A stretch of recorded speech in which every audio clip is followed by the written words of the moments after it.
সব টকাৰ খেল, সব বেপাৰী। তোমাৰ মা মৰিব, শো মাছ গো অন। মই অন্ধ নহয়, I'm an artist. আৰু আৰ্টিষ্টৰ এটাই পলিটিক্স, সদায় ৰাইজৰ লগত, ৰজাৰ লগত নহয়।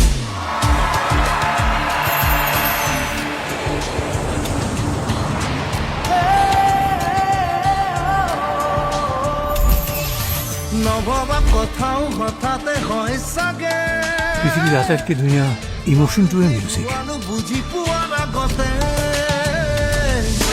ৰৈ ৰৈ বিৰালে, নিশায়ে দিনালে, ৰাতিপুৱাব কেতিয়া। এই সাগৰখন সঁচাকৈ বহুত ডাঙৰ, সাঁতুৰিব পাৰিমনে? তই ঠিকে আছনে? একো নহয়, একো নহয়। চালা হাৰ্ট থ্ৰব, তই কেতিয়া ৰৈ যাবি নেকি?